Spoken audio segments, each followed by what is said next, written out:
اللہ کے بندے بن کے زندگی گزارو، اللہ کے حکموں کے پابند بن کے زندگی گزارو، اللہ کو راضی کرنے والے بن جاؤ تو تم کامیاب ہو جاؤ گے۔ انسان کی سب سے بڑی معراج اللہ کی رضا ہے، وَرِضْوَانٌ مِّنَ اللَّهِ أَكْبَرُ، اللہ کا راضی ہو جانا یہ سب سے بڑی دولت۔ حضور اکرم صلی اللہ علیہ وسلم مکے کی گلیوں میں آوازیں لگا رہے ہیں، یا ایھا الناس قولوا لا الہ الا اللہ تفلحوا، اے لوگو اللہ سے ہوتا ہے، اللہ کے غیر سے نہیں ہوتا، اس لیے اللہ کو راضی کرنے والے بنو، اللہ کے حکموں کے پابند بن کے زندگی گزارو تو تم کامیاب ہو جاؤ۔ کامیابی نہ ملک میں ہے، نہ مال میں ہے، نہ تجارت میں ہے، نہ ذمہ داری میں ہے، نہ حکومت اور ملازمت میں ہے۔ کامیابی اور ناکامی اللہ کے قبضے میں ہے، اور دنیا اور آخرت میں کامیابی لینے کا معیار وہ اللہ کے احکامات ہیں۔ اللہ کے ہر حکم کو اللہ کی مرضی اور چاہت کے مطابق اللہ کی رضا کے لیے اللہ کے پیارے نبی حضرت محمد صلی اللہ علیہ وسلم کے طریقے میں پورا کرنا یہ کامیابی کا ذریعہ ہے۔ اس لیے پہلا سبق، سب کا پہلا سبق کیا ہے کہ اپنے دل کے رخ کو صحیح کرنا۔ آج ہمارا دل کا رخ خراب ہو چکا، ہمارا دل آج اللہ کے غیر کی طرف متوجہ ہے، اللہ کا غیر کا یقین دلوں میں بھرا ہوا ہے۔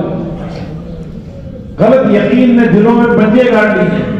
جب دل کا یقین بگڑ جائے گا تو پھر انسان کا عمل بھی بگڑ جائے گا۔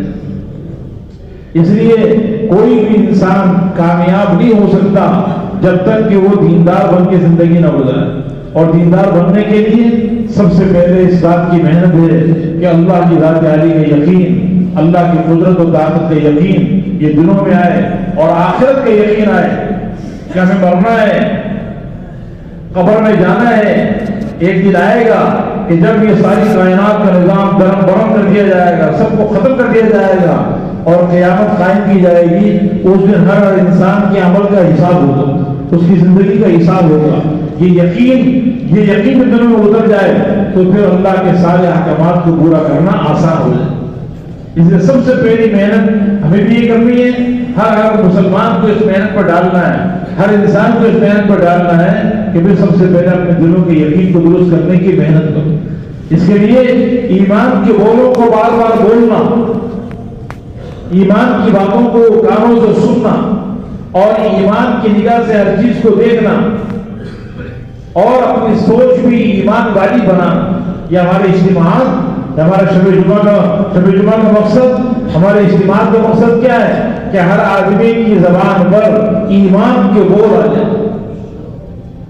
آج ایمان کے خلاف بولتے ہیں تو دلوں کے اندر ایمان کے خلاف ہی دل کے اندر غلط یقین پیدا ہوتا چلا جاتا ہے۔ اس لیے خود بھی ایمان کے بولوں کا بولنا اور ایمان کی باتوں کو سننا اور اسی نگاہ سے ہر چیز کو دیکھنا اور یہی اپنی سوچ بنانا اور ہر ایک کو اس کی دعوت پر لگانا تاکہ دلوں کے اندر ایمان اتر جائے، ایمان کامل۔ حضور اکرم صلی اللہ علیہ وسلم اپنی دعاؤں میں کہا کرتے تھے، اللہم انی اسألک ایمانا یباشر قلبی، اے اللہ میں تجھ سے ایسے ایمان کا سوال کرتا ہوں جو میرے دل کے ساتھ ہر وقت چمٹا ہوگا۔ پھر لا الہ الا اللہ اور محمد رسول اللہ، کہ ہماری زندگی کا طریقہ حضرت محمد صلی اللہ علیہ وسلم کی مبارک زندگی، آپ کی ایک ایک سنت کو اپنے سینے سے ہم لگانے والے بنے۔ جو بھی دیندار بننا چاہتا ہے اپنی زندگی کو غیروں کے طریقوں سے نکال کر، پاکیزہ کر کے، اپنے رسومات سے نکال کر، برادری کے طریقوں سے نکال کر اور دنیا کے ماحول سے نکال کر حضرت محمد صلی اللہ علیہ وسلم کے پاکیزہ مبارک طریقوں کو اپنے سینے سے لگانا۔ حضور اکرم صلی اللہ علیہ وسلم اللہ کے سب سے زیادہ محبوب نبی ہیں۔ آپ کو اللہ نے وہ مقام دیا ہے جو کائنات میں کسی بھی نبی کو نہیں دیا۔ 1,24,000 نبی اللہ نے دنیا میں بھیجے، لیکن ختم نبوت کا تاج حضرت محمد صلی اللہ علیہ وسلم کے سر پر رکھا گیا۔ آپ کو خاتم النبیین بنایا گیا، آپ امام النبیین بھی ہیں، سید الاولین والآخرین بھی ہیں، اور آپ کو اللہ نے وہ مقام دیا ہے کہ بعد خدا بزرگ تو یہ قصہ مختصر، اگر اللہ کے بعد کسی کا مقام ہے تو وہ حضرت محمد مصطفیٰ صلی اللہ علیہ وسلم کا ہے۔ اس لیے جو بھی کامیاب ہونا چاہتا ہے، عزت چاہتا ہے، سکون چاہتا ہے، کامیابی چاہتا ہے، تو ایک ہی راستہ ہے کہ حضور اکرم صلی اللہ علیہ وسلم کے رنگ میں اپنے آپ کو رکھیں۔ کوئی بھی انسان اس وقت تک اللہ کے ہاں محبوب نہیں بن سکتا جب تک کہ حضور اکرم صلی اللہ علیہ وسلم والی مبارک زندگی کو اپنے سینے سے نہ لگا لے۔ آپ صلی اللہ علیہ وسلم وہ مبارک زندگی لے کر آئے ہیں کہ جو زندگی کو اختیار کرے گا اس کی دنیا بھی چمک جائے گی، آخرت بھی اس کی چمک جائے گی۔ آپ نے اپنی امت کو کسی حال میں غیروں کے حوالے نہیں کیا۔ زندگی کا کوئی ایسا موقع نہیں ہے، چاہے خوشی ہو، غمی ہو، تجارت ہو، زمیندارہ ہو، مالداری ہو، غربت ہو، شہر میں رہنے والا ہو، دیہات کا رہنے والا ہو، جو انسان جہاں بھی رہنے والا ہے کسی بھی حال میں وہ غیروں کے حوالے اس کو نہیں کیا، بلکہ آپ ایک مبارک ایسا پاکیزہ طریقہ لے کر آئے، ایسا پاکیزہ دین لے کر آئے کہ ہر حال میں، ہر موڑ پر حضور اکرم صلی اللہ علیہ وسلم کی اتباع کرنا آسان ہو۔ اس لیے حضور صلی اللہ علیہ وسلم ایک بہترین نمونہ بنا کے امت کو دیے گئے۔ لقد کان لکم فی رسول اللہ اسوۃ حسنہ، اے میرے بندو تمہارے لیے میرا پیارا نبی حضرت محمد صلی اللہ علیہ وسلم بہترین نمونہ ہے۔ اس لیے اپنی زندگیوں کو حضور اکرم صلی اللہ علیہ وسلم کی اتباع سے مزین کرنا، دیندار بننے کے لیے حضور صلی اللہ علیہ وسلم کا کامل متبع بننا ضروری ہے، اور پھر اس کی اوروں کو بھی دعوت دینا۔ پھر ہر مسلمان اپنی عبادات کو ان صفات کے ساتھ ادا کرنے والا بنے جو صفات اللہ کے یہاں مطلوب ہے، اور عبادات میں سب سے اہم ترین عبادت نماز ہے۔ اللہ نے اپنے خزانوں سے لینے کے لیے، اپنے خزانوں سے استفادے کے لیے ہمیں ملک اور مال نہیں دیا، بلکہ اپنے خزانوں سے براہ راست لینے کے لیے اللہ رب العزت نے ہمیں احکامات دیے ہیں، عبادات دیے ہیں۔ ہر حال میں اللہ کے حکم کو حضور اکرم صلی اللہ علیہ وسلم کے طریقے پورا کرنا، یہ اللہ کے خزانوں سے براہ راست لینے کا ذریعہ ہے۔ اس لیے اپنی نمازوں کو بنا بنا کے پڑھنا، ایسی نمازیں پڑھنا جس نماز کے پڑھنے سے اللہ خوش ہو کر اللہ ہماری دنیا اور آخرت کو بنا دے۔ قد افلح المؤمنون الذین هم فی صلاتهم خاشعون، کامیاب ہو گئے وہ ایمان والے جو خشوع خضوع کے ساتھ نماز پڑھنے والے۔ تو اپنی نمازوں پر محنت کرنا اور نمازوں کو اعلیٰ سے اعلیٰ بنانا، اور کسی مسلمان کو بے نمازی نہ چھوڑنا، ہر مسلمان کو خشوع خضوع کے ساتھ نماز پڑھنے والا بنانا۔ اس کے لیے قرآن و حدیث والے علم کا خود بھی سیکھنا، جہالت سے نکل کر قرآن و حدیث والے علم سے اپنے سینوں کو منور کرنا، اس لیے کہ علم کے بغیر جہالت کے ساتھ جو زندگی گزرے گی وہ تو جہنم کی طرف لے کے جائے گی۔ اس لیے دیندار بننے کے لیے قرآن و حدیث والے علم کو سیکھنا، ہر حال میں میرا اللہ مجھ سے کیا چاہتا ہے اس کو معلوم کر کے اس کو کرنے والا بننا۔ اس لیے علم والی زندگی، خود بھی علم کو سیکھنا، اوروں کو بھی اس کی دعوت دینا۔ فرمایا جو علم سیکھنے کے لیے نکلتا ہے، ایک مسئلہ سیکھنے کے لیے نکلتا ہے، کسی مفتی کے پاس، کسی عالم کے پاس جاتا ہے تو اللہ رب العزت اس کے لیے جنت کا راستہ آسان کر دیتے ہیں، اور ساری مخلوقات اس کی مغفرت کے لیے دعائیں کرتے ہیں۔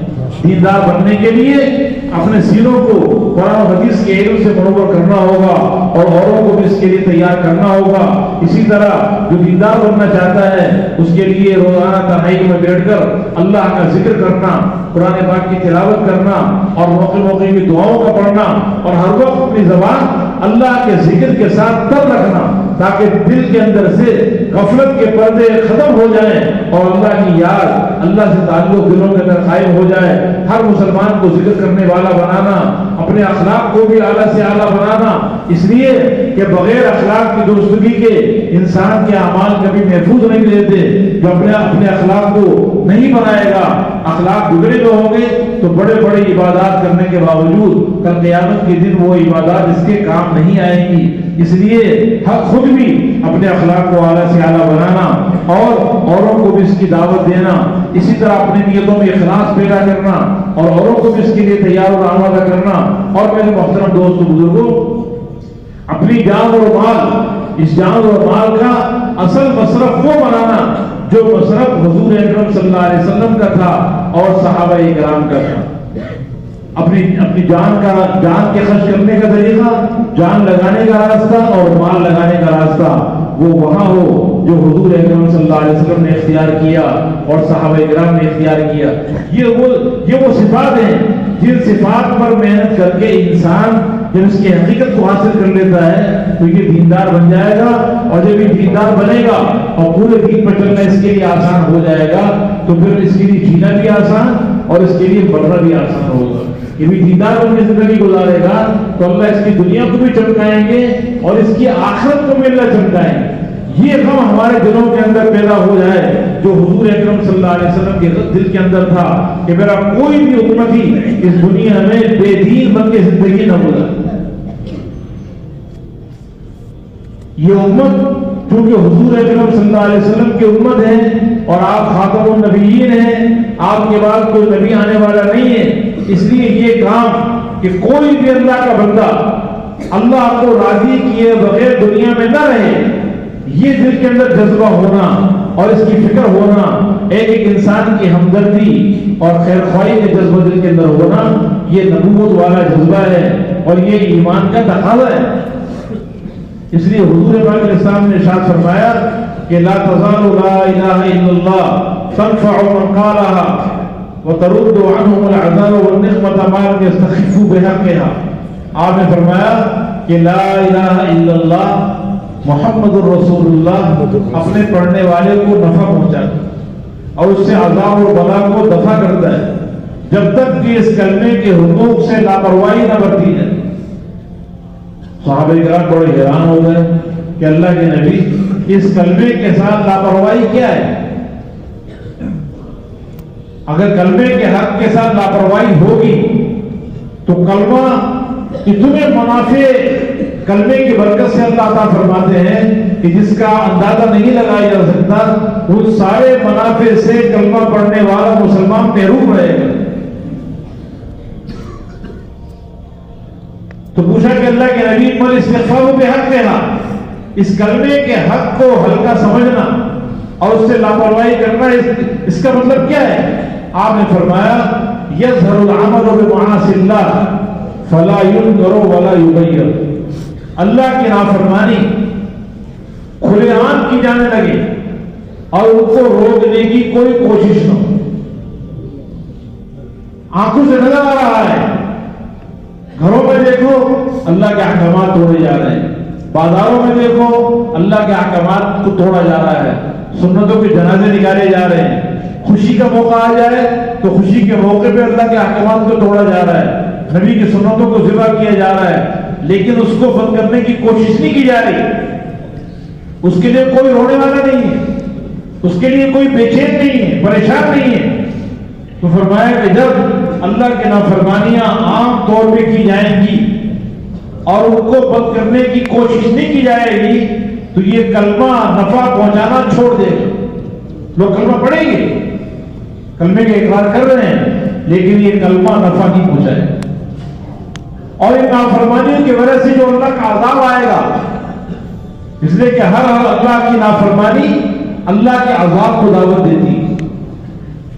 جب اللہ کی نافرمانی کی وجہ سے عذاب آئے گا تو وہ عذاب جیسے گناہ گاروں پر آئے گا, گناہوں کے کرنے والوں پر آئے گا, ایسے ہی وہ عذاب ان لوگوں پر بھی آئے گا جو ان گناہوں کو دیکھ رہے ہیں, اللہ کی نافرمانی ہوتے ہوئے دیکھ رہے ہیں, لیکن اس کو بند کرنے کی کوشش نہیں کر رہے.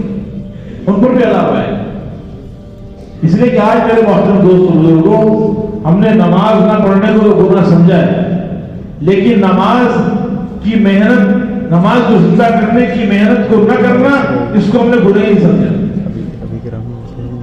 آج مسلمان زکات نہ دینے کو گناہ سمجھتا ہے, روزہ نہ رکھنے کو گناہ سمجھتا ہے, جھوٹ بولنے کو گناہ سمجھتا ہے, چوری کرنے کو گناہ سمجھتا ہے, شراب پینے کو گناہ سمجھتا ہے. لیکن وہ محنت جس محنت کے چھوٹ جانے سے شراب دنیا میں عام ہو, چوری دنیا کے اندر عام ہو, اللہ کی نافرمانی عام ہو, فرائض مٹ جائیں, سنتیں مٹ جائیں, اس محنت کے چھوڑ دینے کو گناہ نہیں سمجھتا. آج ہم اسی غم کے لیے بیٹھے ہوئے, جتنے ہمارے اجتماعات ہیں, اجتماعات اسی غم کو دلوں میں پیدا کرنے کے لیے. ابھی پورے سندھ کا اجتماع ہونے والا سائبر میں, یہ کوئی میلہ نہیں ہے ہمارا اجتماع, کہ وہ اجتماع ہو رہا ہے، ایک بہت لاکھوں کا مجمع آئے گا اور بیانات ہوں گے اور واہ ہوگی، لوگ گھر چلے جائیں گے. نہیں، بلکہ اندر بھی یہ غم پیدا کرنا ہے کہ آج پوری دنیا میں آگ لگی ہوئی ہے، بے دینی کی آگ لگی ہوئی ہے. عقیدے کے اعتبار سے آج مسلمان کا عقیدہ بگڑ چکا، دل کا یقین خراب ہو چکا، زندگیاں سنت کے خلاف ہو چکی، احکامات زندگیوں سے نکلتے جا رہے ہیں، فرائض بڑھتے چلے جا رہے ہیں. حضور اکرم صلی اللہ علیہ وسلم کی سنتوں کے جنازے نکل رہے ہیں.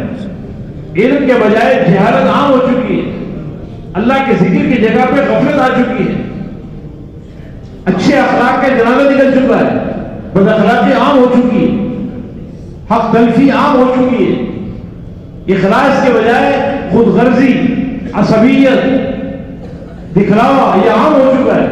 اللہ کے دین پر جان مال لگانے کے بجائے اس جان مال کو اپنی دنیا پر لگایا جائے. لیکن اس کے لیے بے چین کون ہے؟ اس کے لیے کوئی پریشان ہو رہا ہے؟ کسی کی راتوں کی نیند اڑ رہی ہے؟ حضور اکرم صلی اللہ علیہ وسلم تو ساری رات بے چین رہتے تھے. اتنا آپ کے دل میں غم تھا، اتنے آپ پریشان تھے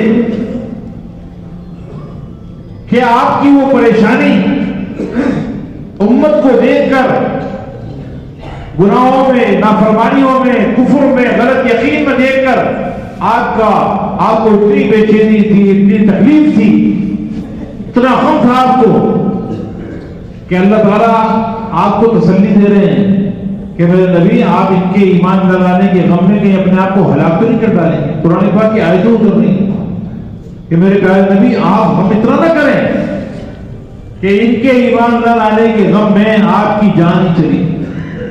فَلَعَلَّكَ بَاخِعٌ نَفْسَكَ عَلَىٰ آثَارِهِمْ إِن لَّمْ يُؤْمِنُوا بِهَٰذَا الْحَدِيثِ أَسَفًا. کیا ان لوگوں کے ایمان نہ لانے کے غم میں آپ اپنے آپ کو ہلاک کر ڈالیں گے؟ فَلَا تَذْهَبْ نَفْسُكَ عَلَيْهِمْ حَسَرَاتٍ.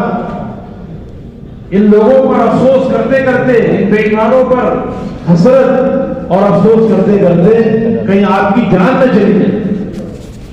اتنا آپ کے دل کے اندر غم تھا.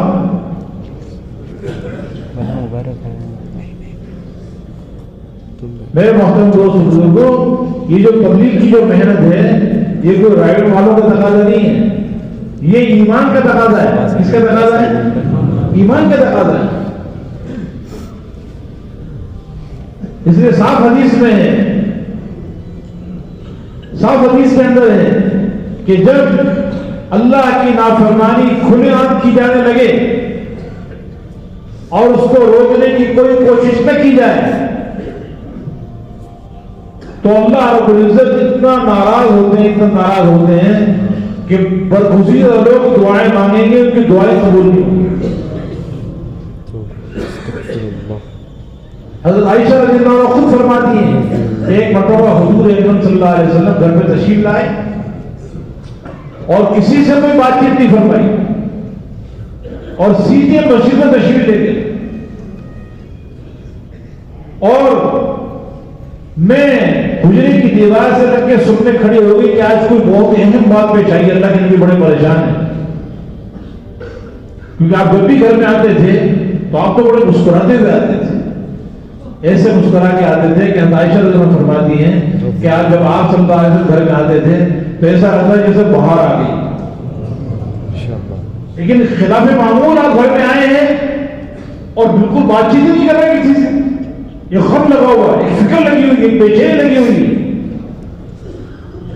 اور بغیر کسی سے بات چیت کیے ہوئے مسجد میں تشریف لے گئے اور ممبر پہ دلوا فروغ ہوئے اور حمد و ثنا کے بعد فرمایا کہ لوگوں، اللہ تعالیٰ کا فرمان ہے کہ نیکی کو پھیلانے کی محنت کرتے رہو، برائی کو مٹانے کی محنت کرتے رہو، اس سے پہلے کہ تم دعا مانگو اور میں قبول نہ کرو. تم مجھ سے سوال کرو اور میں تمہارا سوال ہی پورا نہ کروں. تم مجھ سے دشمنوں کے خلاف مدد چاہو اور میں تمہاری مدد نہ کروں. یہ کس کو فرمایا گیا بھائی؟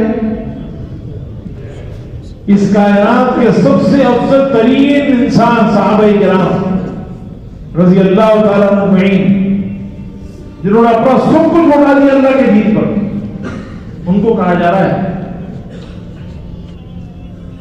کہ اگر نیکی کو پھیلانے کی محنت نہیں کرو گے، برائیوں کو مٹانے کی محنت نہیں کرو گے، خود پورے دیندار بنے ہوئے ہو، فرائض بھی ادا کر رہے ہیں، واجبات بھی ادا کر رہے ہیں، سنتوں پر بھی عمل کر رہے ہیں، اپنی زندگی پوری دین کے مطابق بنائی ہوئی ہے، کیونکہ صحابہ کرام 100% دین پہ چلنے والے تھے۔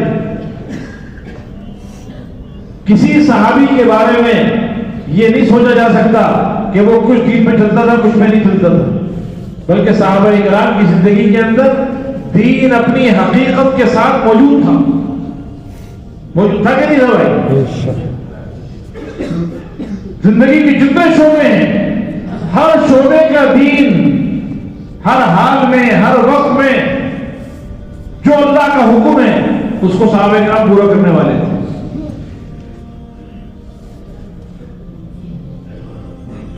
اسی لیے جتنی دین کے ساتھ جتنے وعدے ہیں وہ سارے وعدے اللہ نے صحابہ کرام پہ پورے کیے کہ نہیں کیے؟ کیونکہ اللہ کا جو وعدہ ہے وہ تو دین کی حقیقت کے ساتھ ہے، دین کے الفاظ کے ساتھ نہیں ہے۔ آج ہمارے پاس الفاظ تو موجود ہیں، دین کے الفاظ موجود ہیں، لیکن دین کی حقیقت ہمارے پاس نہیں۔ صحابہ کرام کی زندگی میں دین اپنی حقیقت کے ساتھ موجود تھا، اس لیے جتنے وعدے ہیں دین پر اللہ نے جتنے وعدے کیے قرآن و حدیث میں، وہ سارے وعدے صحابہ کرام پر پورے ہوئے۔ اللہ کا وعدہ ہے کہ جب تم دیندار بن کے زندگی گزارو گے تو اللہ تمہیں پاکیزہ زندگی دے گا۔ تو صحابہ کرام کی زندگی پاکیزہ بنی کہ نہیں بنی؟ دیندار بننے پہ اللہ کا وعدہ ہے کہ اللہ تمہیں خوف سے نکال کر امن عطا فرمائے گا۔ تو ان کے ماحول کو اللہ نے امن والا بنایا کہ نہیں بنایا؟ دین کے ساتھ وعدہ ہے کہ جب دین اپنی حقیقت کے ساتھ زندگی میں ہوگا تو اللہ دلوں کے اندر اطمینان پیدا کر دیں گے۔ ہر صحابی کا دل اطمینان اور سکون کی دولت سے بھرا ہوا تھا۔ دین جب زندگی میں ہوگا تو وعدہ ہے اللہ کا کہ اللہ تعالیٰ حقیقی عزت دنیا میں بھی عطا فرمائیں گے۔ اس لیے ہر صحابی عزت کی چوٹی پر پہنچا ہوا تھا۔ اسی طرح دین کے ساتھ وعدہ ہے کہ جب دین اپنی حقیقت کے ساتھ ہوگا تو پھر اللہ رب العزت زمین اور آسمان سے برکتوں کے دروازے کھول دیں گے۔ ان کے لیے زمین سے برکتیں نکل رہی تھی، آسمان سے برکتیں نکل رہی تھی۔ تو کامیابی، عزت، اطمینان، امن، برکتیں، رحمتیں، پاکیزہ زندگی، خوشحال زندگی، خوشیوں سے بھری ہوئی زندگی، برکتوں سے بھری ہوئی زندگی یہ اللہ نے صحابہ کرام کو دی۔ اور مدینہ منورہ ایک مثالی شہر بنا کہ ایسا پاکیزہ شہر بنا ہے کہ اس میں مردوں کو دیکھو تو مردوں کی زندگی میں پورا دین ہے، عورتوں کو دیکھو عورتوں کی زندگی میں پورا دین ہے، ان کے تاجروں کو دیکھو تو ان کے تاجروں کی زندگی میں تجارت کا پورا دین نظر آئے گا، ان کے زمینداروں کو دیکھو تو ان کے زمینداروں کی زندگی میں زمینداری میں پورا دین نظر آئے گا، ان کے حاکموں کو دیکھو، محکوموں کو دیکھو، مالداروں کو دیکھو، غریبوں کو دیکھو، ہر جو جس حال کے اندر بھی ہے پورا کا پورا دین ان کی زندگی کے اندر موجود تھا۔ اس کے باوجود اللہ تعالیٰ کیا فرما رہے ہیں کہ دیکھو اگر نیکی کو پھیلانے کی محنت نہیں کرو گے، برائیوں کو مٹانے کی محنت نہیں کرو گے تو تم دعائیں مانگو گے، دعائیں قبول نہیں ہوں۔ اب اندازہ لگا لینا، مجھ سے سوال کرو گے سوال پورا نہیں کیا جائے گا، مدد مانگو گے مدد نہیں ملے گی۔ اس لیے کہ اس امت کا طبقہ امتیاز صرف اپنی ذات کے اعتبار سے دیندار بن جانا نہیں ہے، اپنی ذات کے اعتبار سے بھی دیندار اس وقت تک نہیں بنے گا جب تک کہ اوروں کے لیے پریشان نہ ہو۔ اس کا دین ناقص ہے جو اپنی ذات کے اعتبار سے اللہ کے احکامات کو پورا کر رہا ہے لیکن اوروں کی فکر نہیں کر رہا، اس کا دین ناقص قرار دیا گیا۔ اس لیے 100% دین پر چلنے والے موجود ہیں لیکن اگر وہ دعوت کی محنت نہیں کر رہے، اللہ کی نافرمانی کو دیکھ کر نافرمانوں کے لیے بے چین نہیں ہو رہے، تو ان کی دعاؤں کی قبولیت بھی اٹھ جائے گی، ان کے سوال کو پورا نہیں کیا جائے گا۔ دشمنوں کا مقابلہ ہو گیا تو دشمنوں کے خلاف ان کی مدد نہیں ہوگی۔ میرے محترم دوستوں بزرگوں، آج ہمیں اس دعوت والی محنت کی اہمیت کا اندازہ نہیں ہے۔ صحابہ کرام کو اس کا اندازہ تھا، اس لیے کہ انہوں نے قرآن و حدیث کو صحیح طرح سمجھا تھا کہ اللہ کی منشا کیا ہے،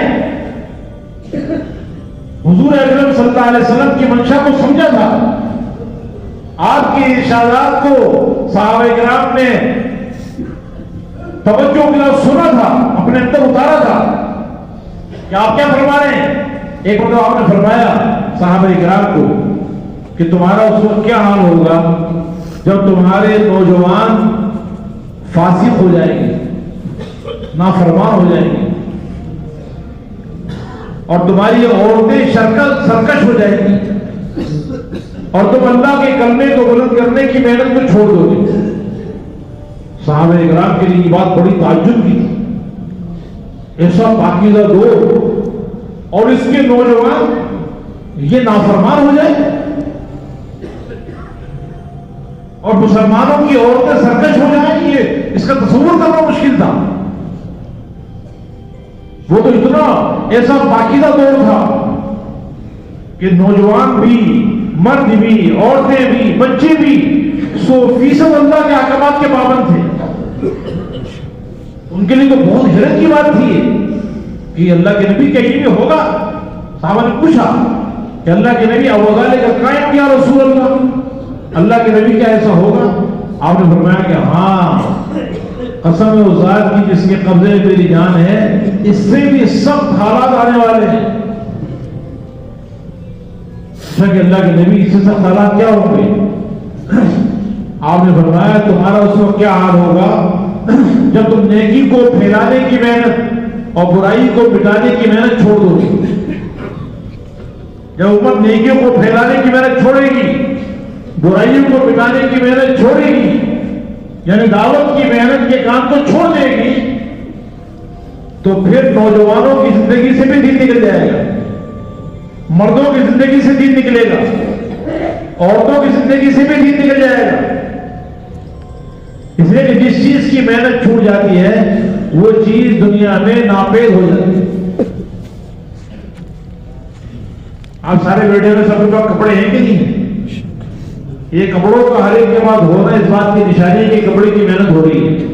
ہر ایک کے بعد کپڑا پہنچ رہا ہے، ہر ایک کے گھر پہ گندم موجود ہے، اس بات کی نشانی ہے کہ گندم کی محنت ہو رہی ہے، اس لیے گندم ہر ایک کے پاس ہے، ہر ایک کے پاس جوتیاں موجود ہیں پہننے کے لیے، اس بات کی نشانی ہے کہ جوتیوں کی محنت ہو رہی ہے۔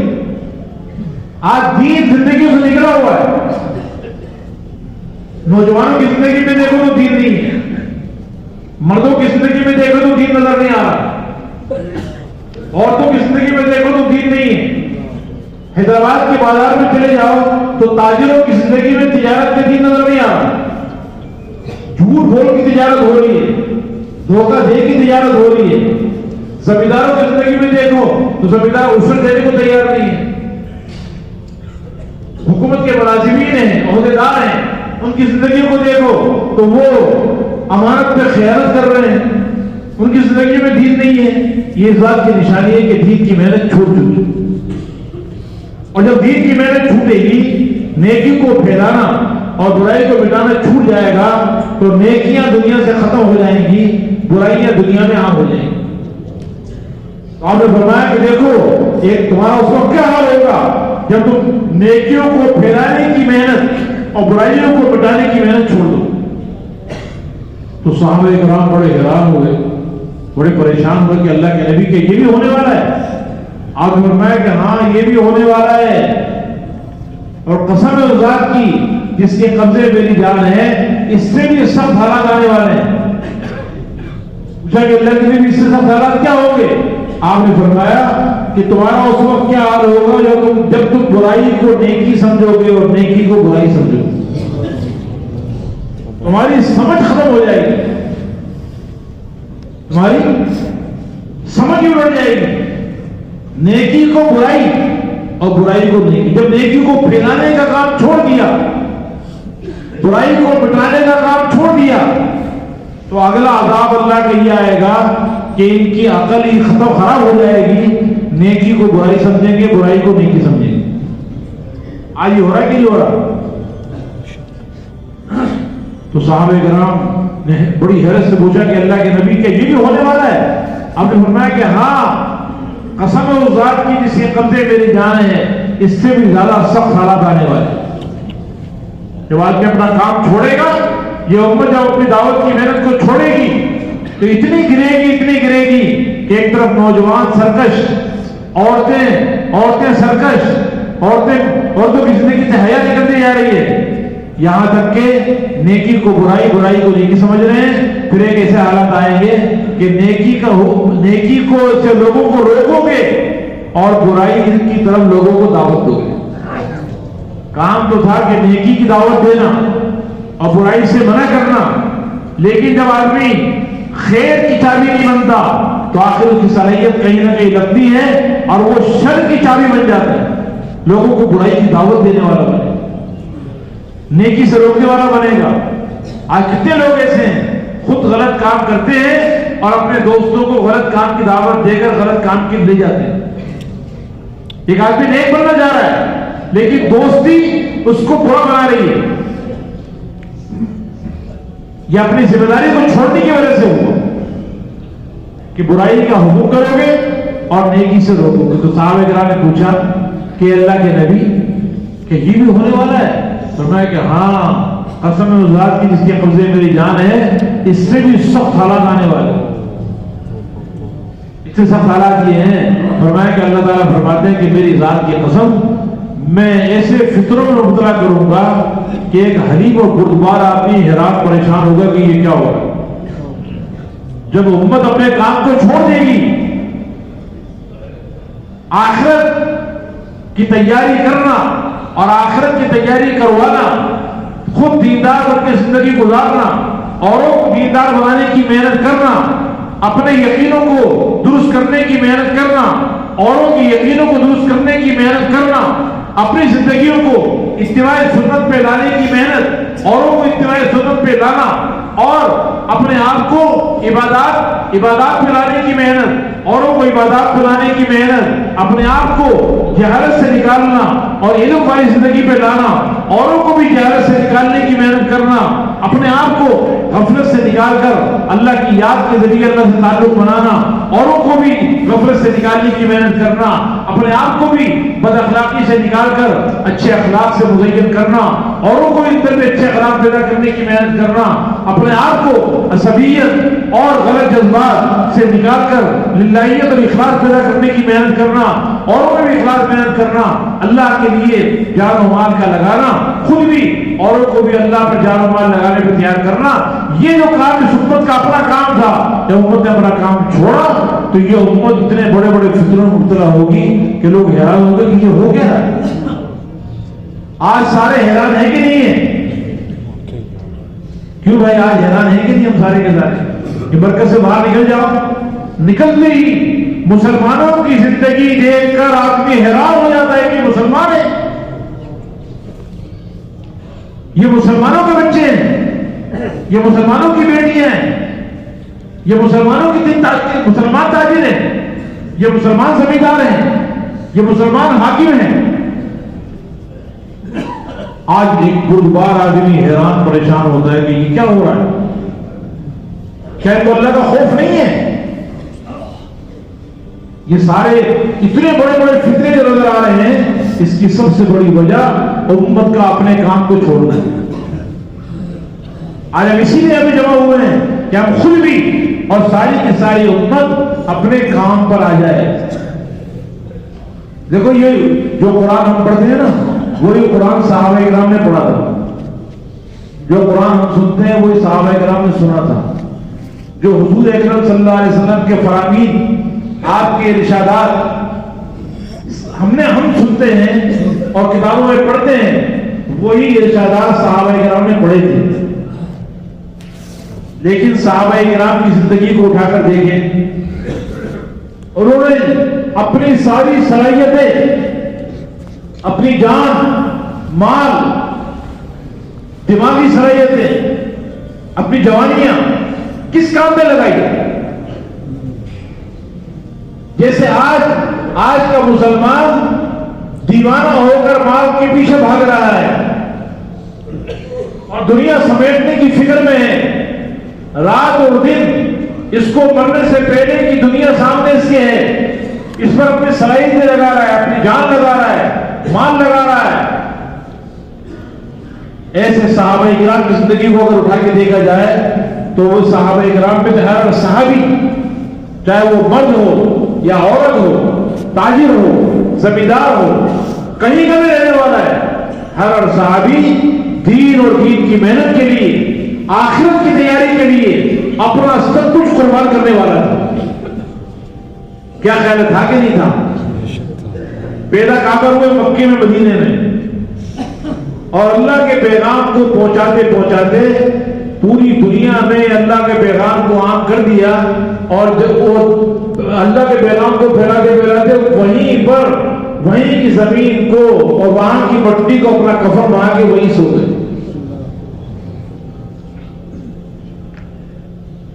ہر صحابی کا جذبہ یہ تھا کہ اللہ کا دین دنیا میں زندہ ہو جائے، اللہ کا کلمہ بلند ہو جائے اور میرا سب کچھ اللہ پہ قربان ہو جائے.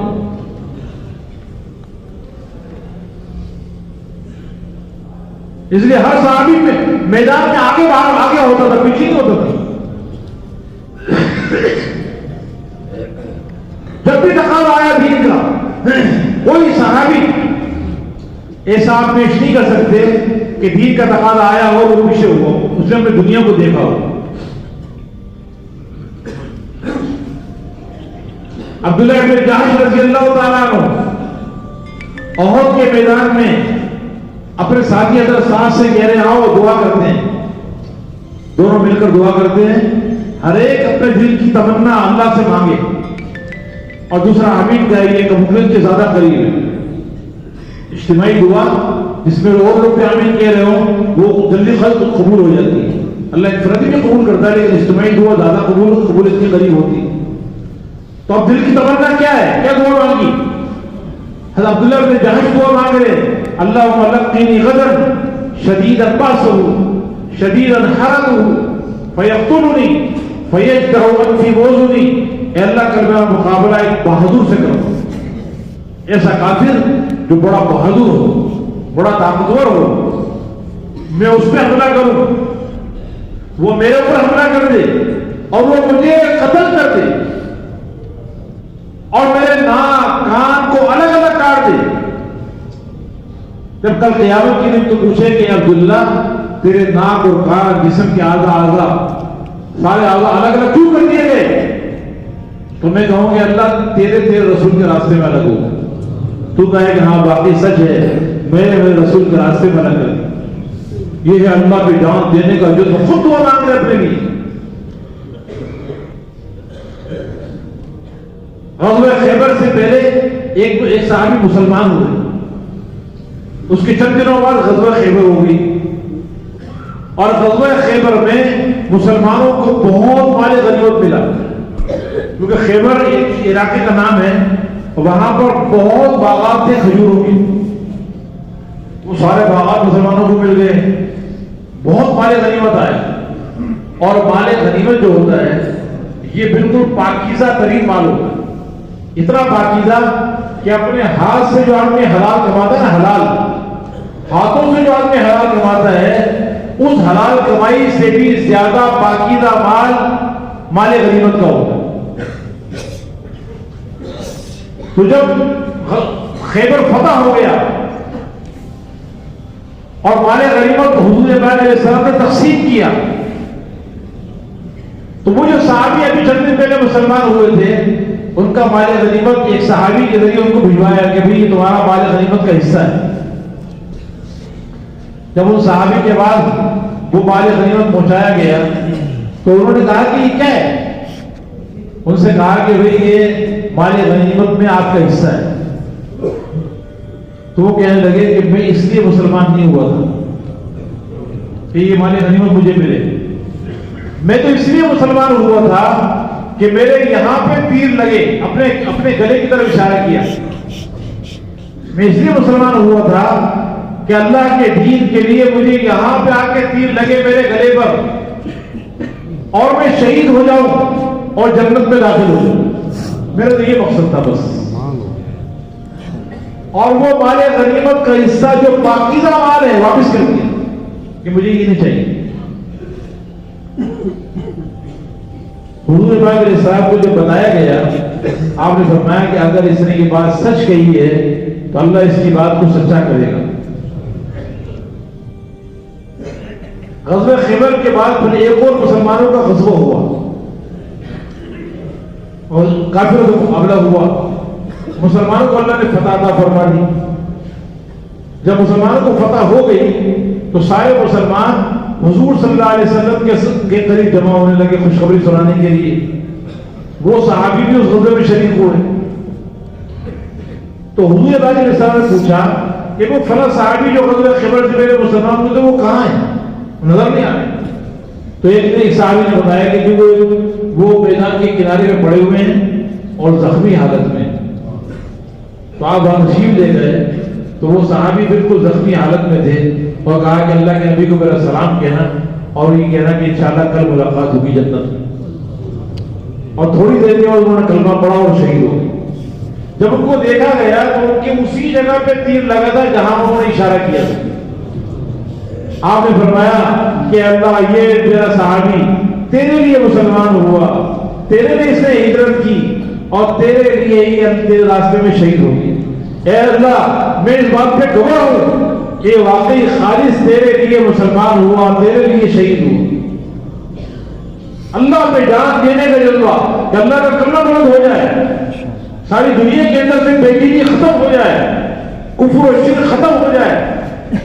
یہ ہر صحابی کا جذبہ تھا، ہر صحابی کا جذبہ تھا کہ جان بھی لگانی ہے، مال بھی لگانا ہے تاکہ اللہ کا دین دنیا میں زندہ ہو جائے، ساری دنیا میں معروفات عام ہو جائیں، منکرات دنیا سے مٹ جائیں. اور اس کا بدلہ ہم نے دنیا میں نہیں لینا، اس کا بدلہ آخرت میں لینا. قادسیہ کی لڑائی مشہور لڑائی ہے. مسلمانوں کی کسرا جو بہت بڑی سپر پاور طاقت تھی ایران کی، فارس کی، ان سے مسلمانوں کا مقابلہ ہوا. سعد بن وقاص رضی اللہ عنہ امیر تھے لشکر کے. اللہ نے مسلمانوں کو فتح عطا فرمائی اور ان کی کسرا کی پوری طاقت کو اللہ نے توڑا اور ان کا سارا مال غنیمت مسلمانوں کے قبضے میں آیا. ان کی شہزادیاں مسلمانوں کی باندیاں بنی. ایک صحابی کا نام بھی روایت میں نہیں ملتا، اپنا ساتھ ان کو ایک صندوق ملا کسرا کے محل کا خاص، بہت قیمتی موتی اس کے اندر تھے، سب سے قیمتی ترین مال غنیمت کی چیز تھی. ایک صحابی کے ہاتھ میں آ گیا. وہ صحابی اس صندوق کو لے کر آئے اور جو امیر قافلہ کے اندر سعد بن وقاص رضی اللہ تعالیٰ عنہ وہ صندوق لا کے ان کے پاس رکھا. جب ان کو کھولا گیا حضرت سعد نے فرمایا کہ اس کو کھولو. جب کھولا تو اتنے قیمتی ترین ہیرے جو بادشاہوں کے خزانوں میں رکھے جاتے ہیں کہ ہیرا بہت بڑی مالیت کا ہوتا ہے، وہ صندوق کے اندر تھے. تو حضرت سعد بن وقاص نے فرمایا کہ بھئی یہ تو بہت ہی زیادہ قیمتی مال ہے. تو جو صحابی لے کر آئے تھے انہوں نے اپنا چہرہ چھپایا ہوا تھا کپڑے سے، اپنے چہروں کو باندھا ہوا تھا، صرف آنکھیں نظر آ رہی تھی. تو حضرت صاحب نے فرمایا کہ ذرا اپنا چہرے سے کپڑا تو ہٹاؤ تاکہ دیکھیں تو صحیح ہے کہ کون اتنا قیمتی آدمی ہے کہ اتنا بڑا صندوق کسرا کے خزانے کا یہ لے کر آیا ہے. یہ تو اخلاص کی انتہا ہے. تو جب ان سے کہا کہ ذرا چہرے سے کپڑا تو ہٹاؤ، اور انہوں نے کہا کہ میں نے جس کے لیے کیا تھا اس نے دیکھ لیا، میں نے کسی کو دکھانا نہیں تھا، میں تو صرف جس کو دکھانا تھا اس نے دیکھ لیا ہے اور اب مجھے اور کسی کو نہیں دکھانا. اس کے بعد وہ فراہمی فوراً مجمع میں گم ہو گئے اور کسی کو پتہ نہیں چلا کہ لانے والا کون تھا. میرے محترم دوستوں بزرگوں، مسلمان کی جان اور مال اسلام کے لیے ہے. آج تو یہ ایمانی کی کمزوری کی نشانی ہے کہ ہماری آنکھوں کے سامنے اللہ کے نام نافرمانیاں ہو رہی ہیں، احکامات ٹوٹ رہے ہیں اور ہم اس کے لیے بے چینی تھی.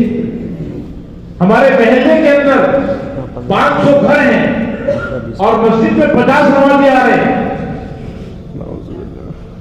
500 گھروں کے اندر 2000 آدمی موجود ہیں اور نماز پڑھنے والے کتنے؟ 50 ہیں، کئی 100 ہیں، کئی 150 ہیں. ہم اپنی نماز پڑھ کے اللہ کا شکر ادا کر لیتے ہیں. بے نمازیوں کے لیے ہماری آنکھوں سے کوئی ایک قطرہ آنسو کا نہیں گرتا.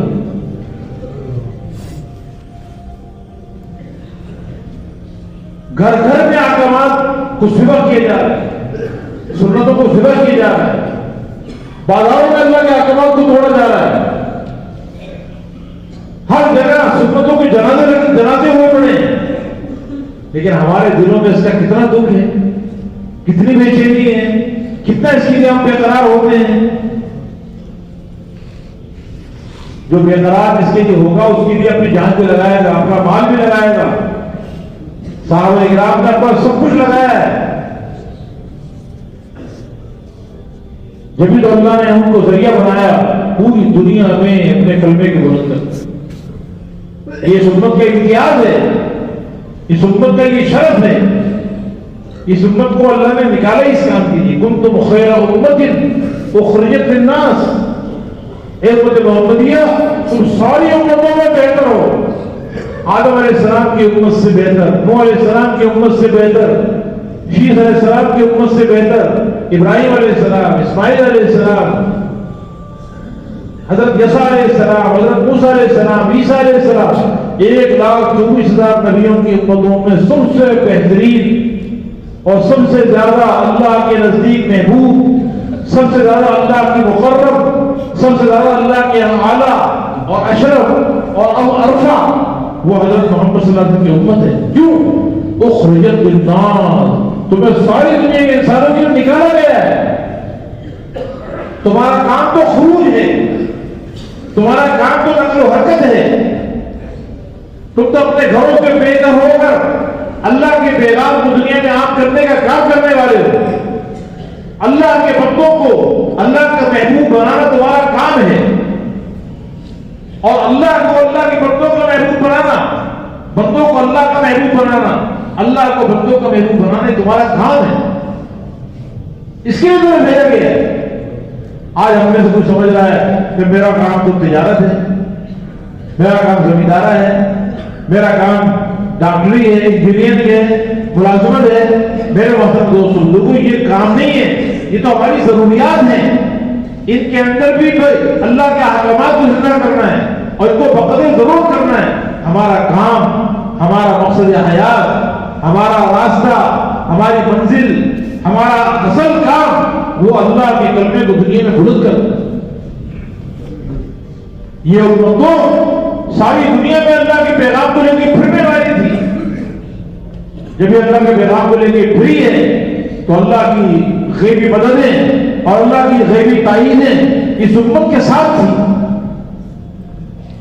ایسی اللہ کی مددیں آئی ہیں کہ اللہ نے ساری کائنات کو ان کے لیے مسخر کر دیا.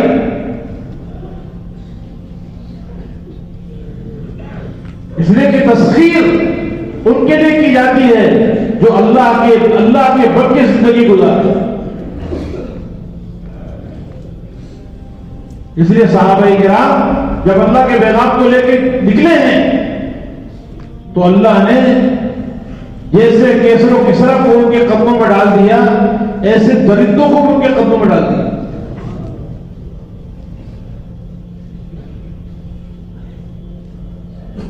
جب بھائی دعوت کے کام کے لیے پھرے گا اور اس کے لیے قربانیاں دے گا اور اس کے لیے ہجرت کرے گا، جان اور مال لگائے گا اخلاص کے ساتھ اور ان صفات کے ساتھ جو صفات اللہ کے ہاں پسندیدہ ہیں اور قربانی کے ساتھ، مجاہدے کے ساتھ، دین کی دعوت رات کی دعا، راتوں کا اللہ کے سامنے گر گرانا اور راتوں کو اللہ کے سامنے کھڑا ہونا، انسانیت کے لیے خیر خواہ بننا، انسانیت کا ہمدرد بن کے پھرنا، جب اس کی محنت دائی کرتا ہے تو اللہ ساری کائنات کو اس کے سامنے جھکا دیتا ہے۔ مدینہ منورہ میں شیر آ گیا، راستہ لوگوں کو بند کر دی۔ حضرت عبداللہ بن عمر رضی اللہ تعالیٰ عنہ وہاں سے گزرنے لگے تو دیکھا کہ شبہ پڑا ہے، کہا کہ بھی یہ کیا ہے؟ کہ جی شیر نے راستہ بند کر دیا۔ اچھا، وہ اپنے سوارے سے اترے اور شیر کے پاس گئے، اس کا کان پکڑا اور ایک تھپڑ اس کو مارا اور اس سے کہا کہ تو لوگوں کو کیوں پریشان کرتا ہے؟ اللہ کے نبی نے تیرے بارے میں سچ کہا ہے، انما سلط علی ابن آدم ما خاف ابن آدم ولو ابن آدم لم يخف الا اللہ لم يسلط علیہ غیرہ۔ ابن آدم پر اس کی مخلوق کو مسلط کیا جاتا ہے جس کا خوف اس کے دل میں ہوتا ہے۔ اگر یہ ابن آدم اللہ کے علاوہ کسی سے نہ ڈرے تو اللہ کبھی اپنے غیر کو اس پہ مسلط نہیں کرے، اور اس ابن آدم کو اسی کے حوالے کر دیا جاتا ہے جس سے جو امیدیں باندھتا ہے۔ اگر یہ ابن آدم اللہ کے علاوہ کسی سے امید نہ باندھے تو اللہ کبھی بھی اس کو اپنے غیر کے حوالے نہیں کرے۔ پھر یہ بتانا تھا، دیکھو ہم تو اللہ سے ڈرنے والے ہیں، اللہ سے امید کرنے والے ہیں، تم کیسے مسلط ہو گئے ہمارے اوپر؟ وہ شیر ایسا دل دبا کے بھاگا ہے کہ دوبارہ کبھی مدینے میں شیر نہیں آئے۔ حضرت سفینہ رضی اللہ عنہ راستہ بھول گئے تو سامنے دیکھو شیر آ رہا ہے۔ اب شیر خود آ کے شیر کو کہہ رہے ہیں کہ میں اپنے قافلے سے بچھڑ گیا ہوں، اس لیے مجھے اپنے قافلے سے ملا ہوں۔ تو شیر رہبر بن گیا، یہ آگے آگے وہ آگے آگے چل رہا ہے، یہ پیچھے پیچھے چل رہے ہیں، اور قافلے سے ملا کر شیر نے ایک آواز نکالی، دو ملائی اور ان کو چھوڑ کے آگے چلے۔ عمر رضی اللہ تعالیٰ عنہ مسجد نبوی میں خطبہ دے رہے ہیں اور حضرت ساریہ رضی اللہ تعالیٰ عنہ شام کے اندر روم میں اسے لڑ رہے ہیں، مقابلہ ہو رہا، کہاں سعودی عرب ہے، مدینہ منورہ ہے، اور کہاں شام کا علاقہ ہے۔ تو حضرت عمر رضی اللہ عنہ خطبہ دیتے دیتے انہوں نے کہا ایک دم بیچ میں، یا ساریہ جبل، ساریہ ذرا پہاڑ کی اور لو۔ اللہ نے حضرت عمر رضی اللہ تعالیٰ عنہ کو یہ الہام کیا کہ انہوں نے دیکھا کہ حضرت ساریہ لڑ رہے ہیں، کافروں سے مقابلہ کر رہے ہیں اور دشمن پہاڑ کی طرف سے حملہ کرنے والا تھا، تو انہوں نے یہی سے آواز لگائی کہ ساریہ ذرا پہاڑ کی طرف دیکھو۔ تو حضرت ساریہ یہ سمجھے کہ عمر میرے پیچھے کھڑے ہیں اور مجھے کہہ رہے ہیں دیکھو پہاڑ کی طرف دیکھو۔ میں نے پیچھے مڑ کے دیکھا تو اس دشمن کو قریب آ چکا تھا اور فوراً انہوں نے دشمن پر حملہ کیا اور فتح ہو گئی۔ تقریباً 2,500 کلومیٹر کا فاصلہ ہے۔ حضرت سلیمان علیہ السلام کے لیے اللہ نے ہوا کو مسخر کیا تھا، اس امت کے لیے اللہ نے ہوا کو مسخر کر دیا، کیونکہ یہ نبیوں کا کام کرنے والی ہے، یہ نبیوں کا کام ہے، نبیوں کا مقام ہے انسانیت کو صحیح راستے پہ ڈالنا، غلط راستے سے نکالنا، یہ نبیوں کا مقام ہے۔ تو جب یہ امت نبیوں کا کام لے کے اٹھی تو اللہ کی وہ مددیں جو مددیں نبیوں کے ساتھ تھی، وہ مددیں اللہ نے اس امت کے امتیوں کے ساتھ بھی اللہ نے کی۔ موسیٰ علیہ السلام، ابراہیم علیہ السلام کے لیے آگ کو گل گزار بنایا نا۔ عمر کے زمانے میں ایک صحابی کو آگ میں ڈالا گیا، آگ نے ان پر اثر نہیں کیا، آگ نے اثر نہیں کی۔ ہوائیں ان کے لیے مسخر ہو رہی ہیں، درندے ان کے تابع ہو رہے ہیں۔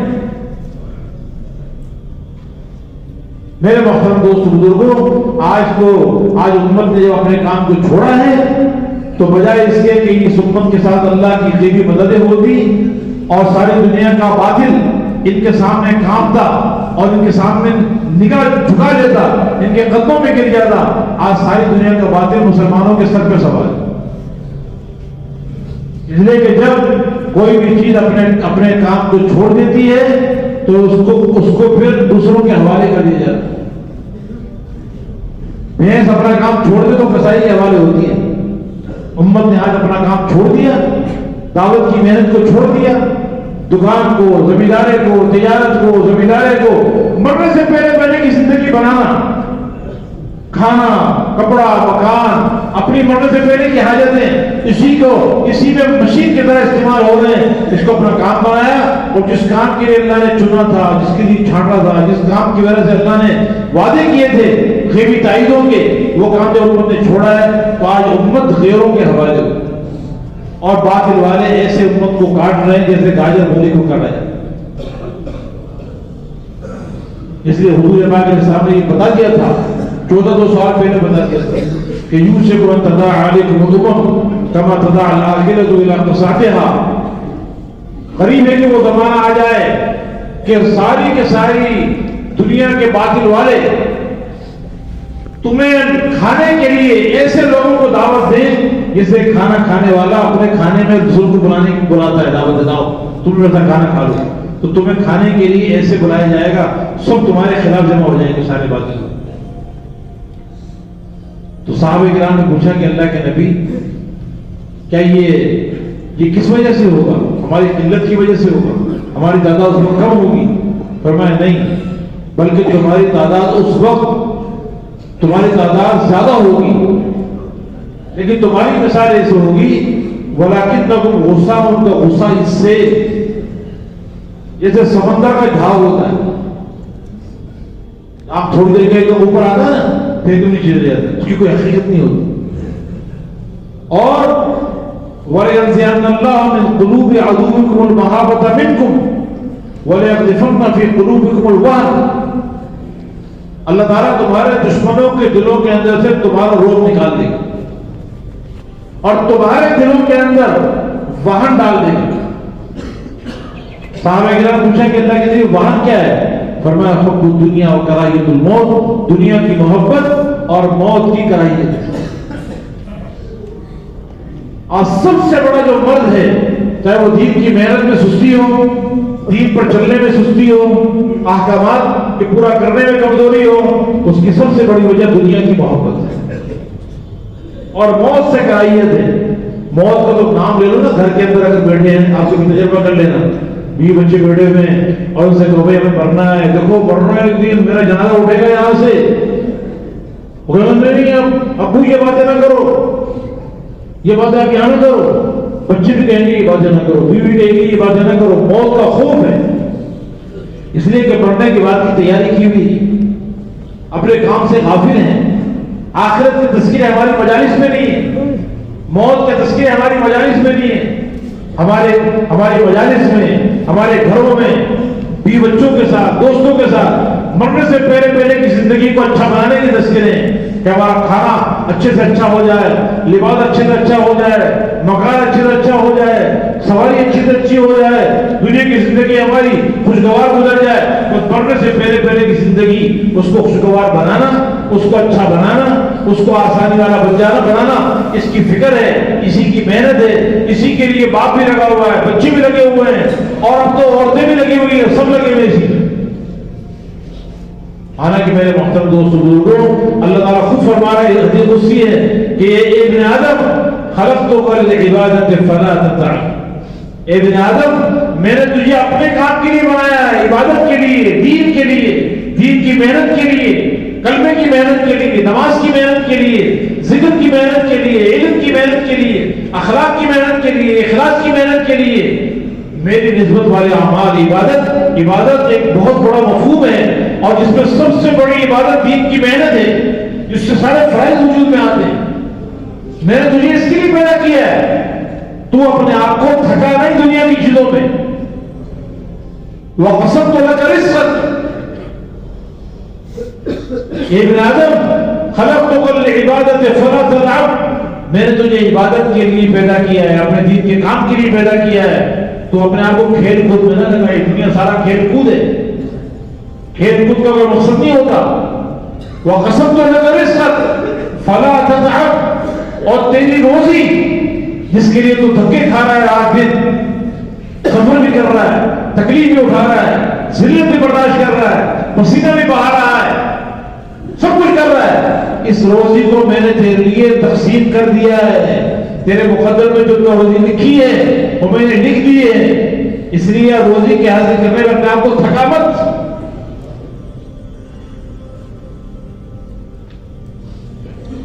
آج جس چیز کا اللہ نے وعدہ کیا ہوا ہے اس کے حاصل کرنے میں اپنے آپ کو تھکا ہے، اور جس کام کے لیے اللہ نے پیدا کیا تھا اس کام سے غافل ہو کے زندگی گزاری۔ اس لیے صحابہ کرام رضوان اللہ علیہ اجمعین بڑے عقل مند تھے، انہوں نے اپنے اصل کام کو یاد رکھا، اپنے اصل مقصد کو یاد رکھا،